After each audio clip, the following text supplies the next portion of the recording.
Well, y'all, let's go for a night ride. I'm only going to be doing 2 bike rides a day. I learned my lesson. And my body, what I used to do 10 years ago, has drastically changed. I can't fast the way I used to fast. I used to be able to go on 3-day fast every other weekend, and the weight would just drop off. I used to do Daniel fast, and the weight would just drop off. But at the age I am now, it's getting harder and harder. Something has to give. So I'm back at 1 to see what's going to work for these years and my future. I know I was doing a lot of work in June, July, and August, digging dirt and making garden beds and all that physical activity along with stress, trying to change stuff that I have no control over. It just backfired. And from not getting on my bike for all of July, my foot started hurting. My knees started cracking. And I was like, what have I been doing or not doing that's wreaking havoc? And I hadn't been doing any laps. So here I am one more again, twice a day. When I finish my morning rituals, I don't call them routines, I call them rituals. Because I spend them with my Father. As soon as my feet hit the floor, my knees hit the floor. Enough said. And after that, I do my supplemental thing that I do. If you know, you know. And then I get on my bike. It's the first thing I do after all that. And the last thing I do before my night rituals. Get it, got it good. Anywho, anyhow, anyhow. It's Tuesday. Well, technically it's still dark. As you can see, it's around midnight. And I said I'm going to talk about it. I want to give credit to I call them my royal flush on YouTube. The ace, the queen, the king, the jack, and the 10. It's what you call a royal flush. All spades, ace, high. It's a few people that I listen to. And I can count them with one hand. People who, for lack of a better word or analogy, have talked me off the ledge.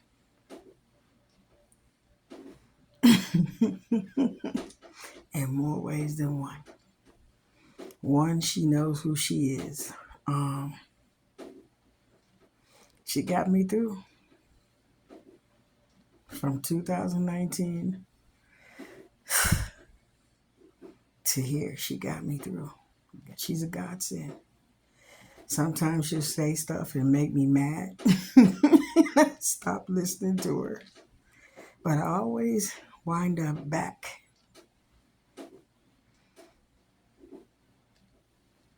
Listening to her. Her words. His words through her. And I thank you. You know who you are. It's another one. She's larger than life.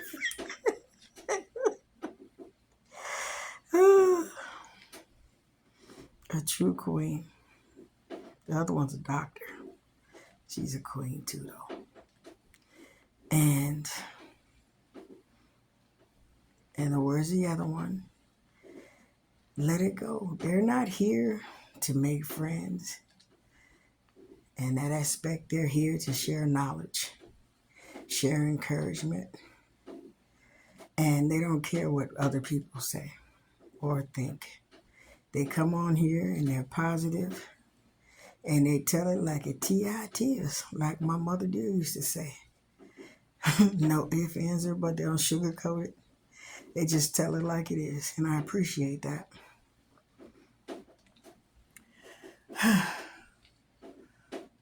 It's so much I'm going through that y'all don't know nothing about. Now I'm gonna address the king in the room. You know who you are. Since we're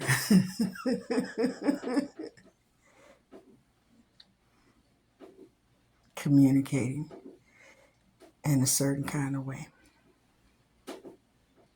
I appreciate you. I appreciate your knowledge. I appreciate your motivation.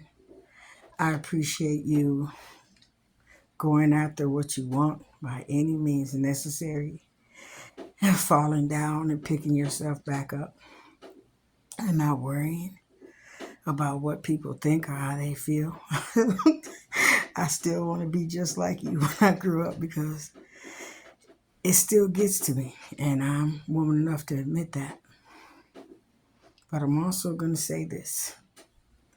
I'm not naive and I'm not stupid. And sink dreams, speak volumes. I'll just leave that right there.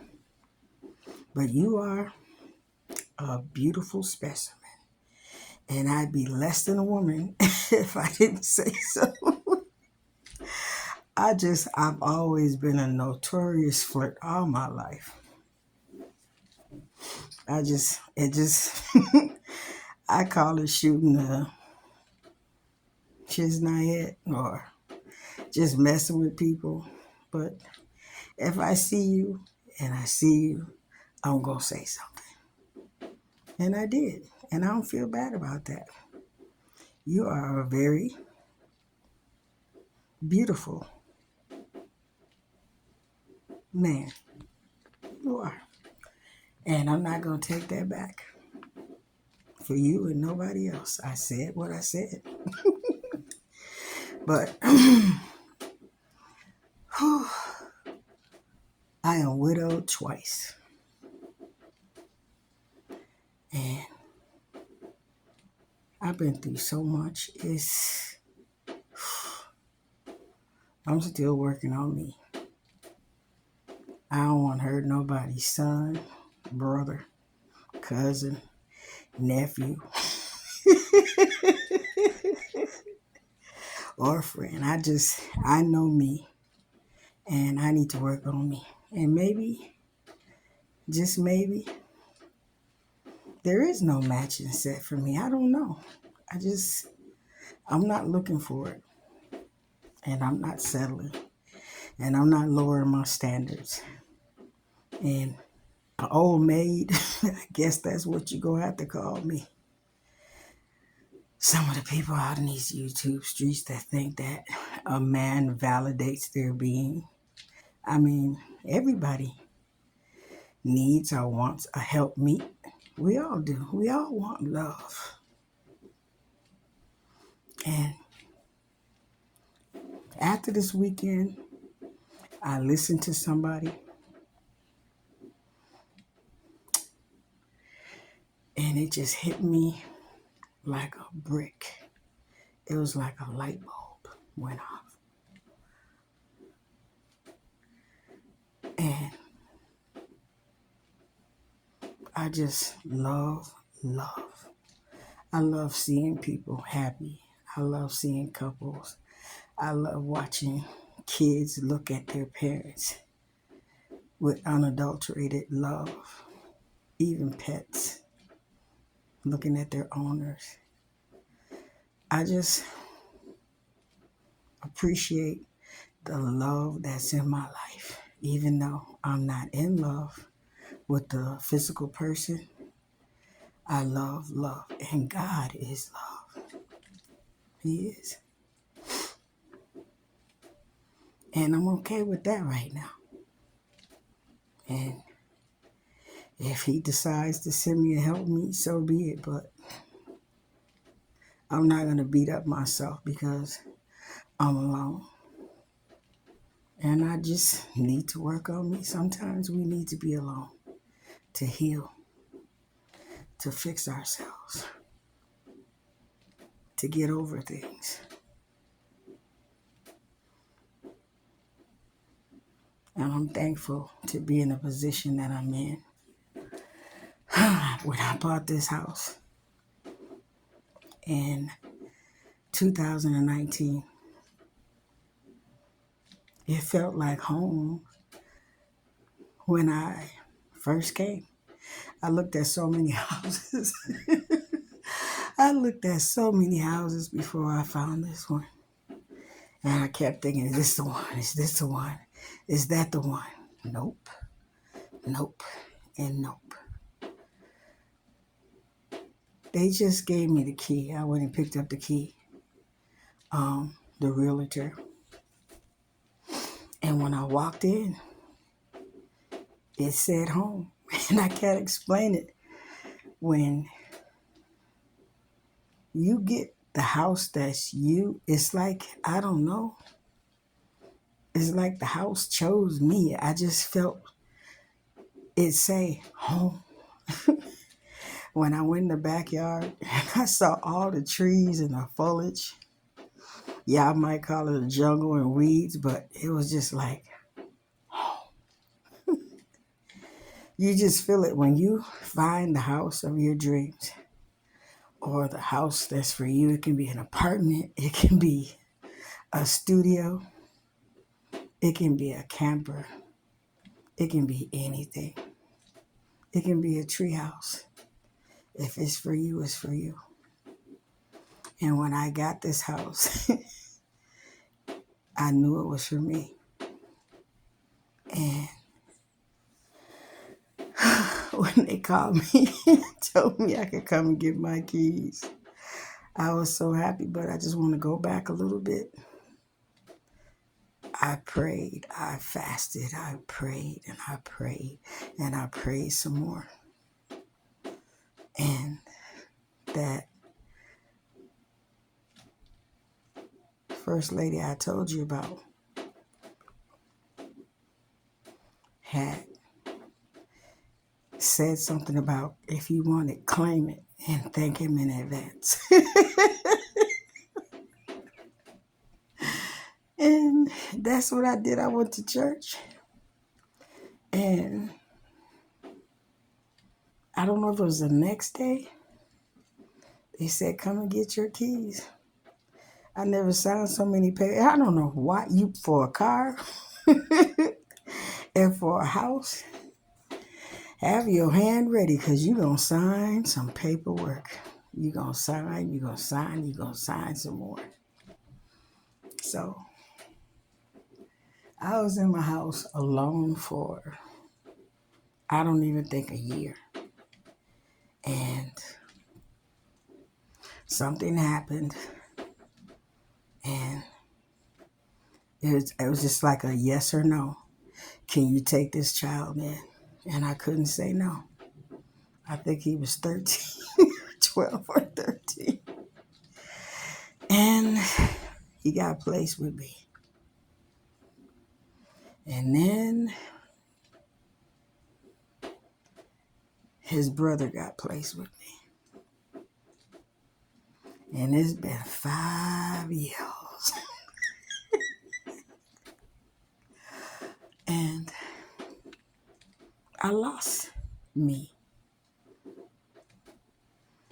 Being a caregiver, it's like a blur. And he's 18. He's learning how to drive.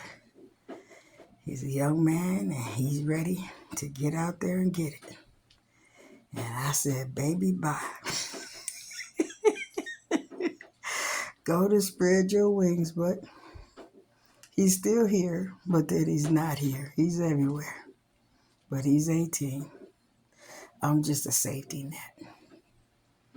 And Dwayne is 5. He's going to be in school all day. And I'm going to have an empty nest. And the project that I'm doing is about my nest. I don't know, I might document it. I might not. But a lot of things happened in 2019. Other thing that happened was in 2021.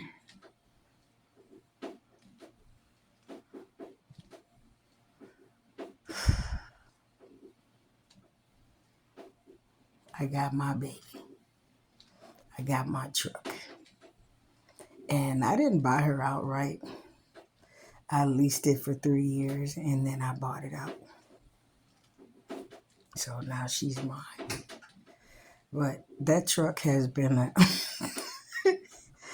I moved so many family members and it's been through so much.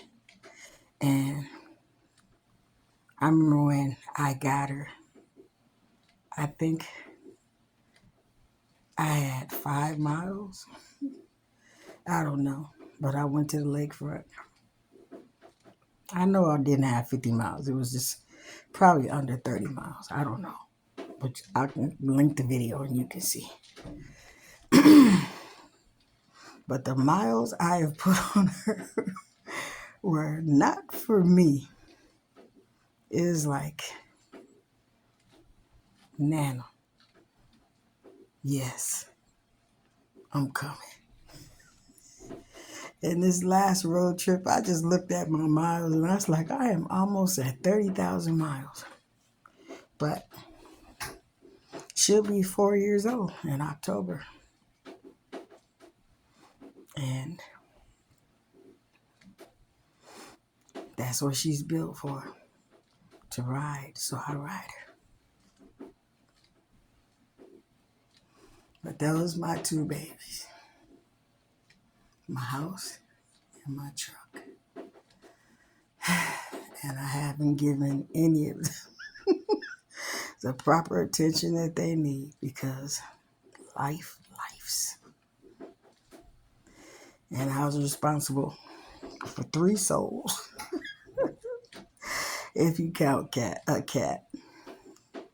So I think I got the time frame messed up. I think I got RJ in 2020. I think. Then I got engaged. Then I got unengaged. Then I bought my truck in 2021. I bought my house in 2019. And it's just been a whirlwind. But here I is. And I'm at a fork in the road. And just in a nutshell, what I'm trying to say, I used to live in Minnesota, south of the river. And I know that video is kind of choppy and all over the place, but I saw so much beauty. I just was trying to drive. And it was so many things to see. Every time I put the camera down, I saw stuff I wanted to see, to film. I saw a herd of horses, beautiful horses, brown with black manes. And then I saw something I've never seen before. It was jet black cows. They were all black. And then the other time I put the phone down, I saw bison. It's like a bison farm, with a horse farm, a cow farm with jet black bulls. They were all bulls. And then the bison, and they were huge. I didn't know bison were that big.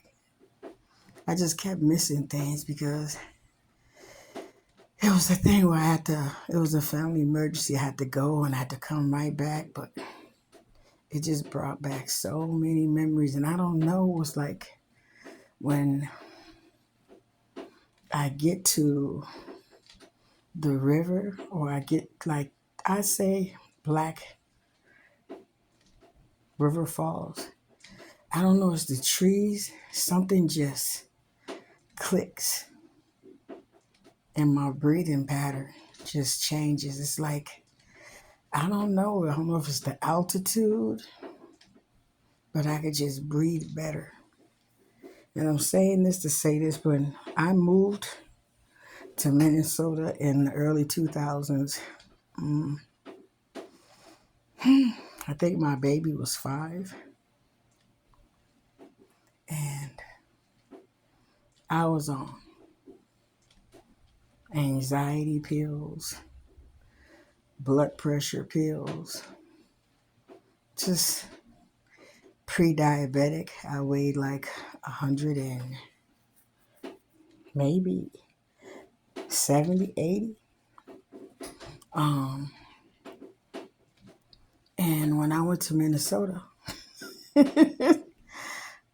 I don't know. I went there to visit, and then I ended up moving there. I liked it so much. But when I went there, I went to the doctor, and he asked me all the medications I was taking, da, da, da, da. And they took blood work, and he took my blood pressure. He was like, "Why are you taking them high blood pressure pills?" Guess what my blood pressure was?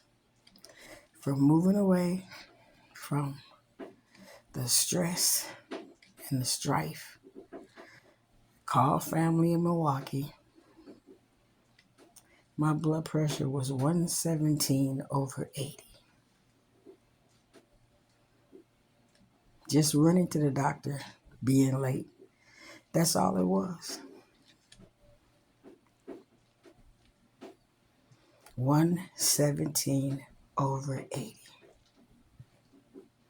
And people, that's what I'm going to talk about. About stress and how it can kill you. Worrying about things that you can't control. Worrying about what people think, how they perceive you, what they expect from you. Not knowing how to say no. I mean, if it's a situation that I see it can be remedied without my help and it's not a total emergency, yes, I will say no. But sometimes you have to say yes. But I just didn't know how to say no at all to anybody. And it caused me poor health. Everybody who knows my story knows what happened to me. I just found myself on the floor, half paralyzed. I know that's not funny, but that's what I allowed stress to do to me.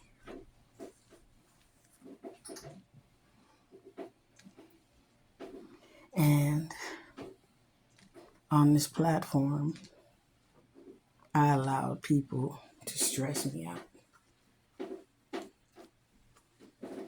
Doing things, saying things, implying things. And I used to let it bother me to the point where I privated all 3 of my channels. The Black's Little Sip of Mississippi, that was the most personable channel. I didn't know. After I privated the channels, I went back and dated all of the videos. And I think it's over 1K, maybe like almost 2,000. Um, and I didn't know how personal it was. If you were with me back then, you saw Dwayne and RJ grow up. And it's just, man, I put so much of myself into that channel and was so open and honest about my life and what I was going through with the pandemic, being terrified, raising two men, being an older, mature female. It was hard. It was really hard. And I don't know if I want to ever unprivate that channel because it's a lot. It was a lot. And I got through it. And like I said, those 5 people, a few of them were there since the beginning. The rest are new. And I just want you to know, I appreciate you talking me off the ledge inadvertently. You might not even realize that you talked me off the edge, but you did. And I'm letting you know that I appreciate you and love you for that. And you helped me to make the decision about my project, this new adventure, this new endeavor I'm going on.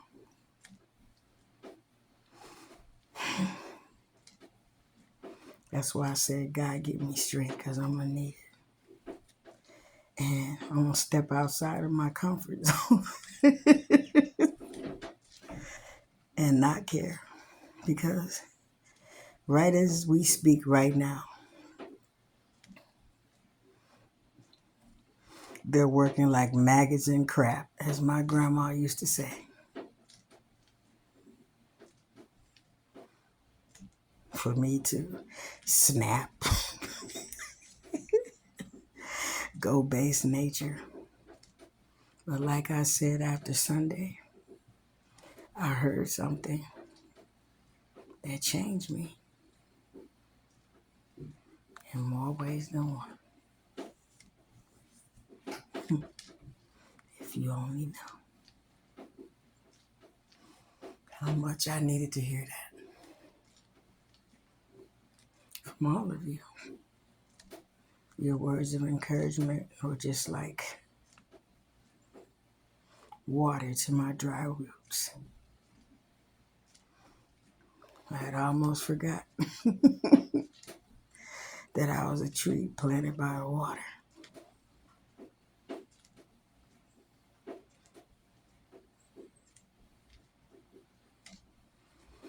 And that's what I'm striving to be and continuing to be. A tree planted by the river.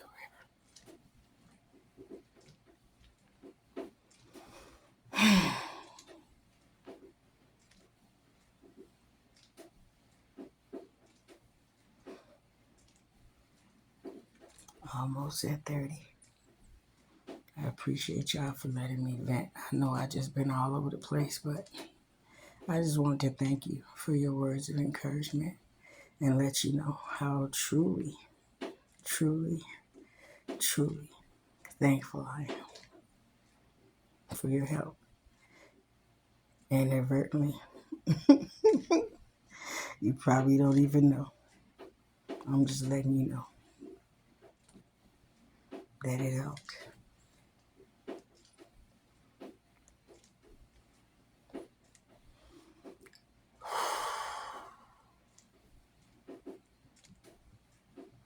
God bless you and keep you and yours. 3, 6.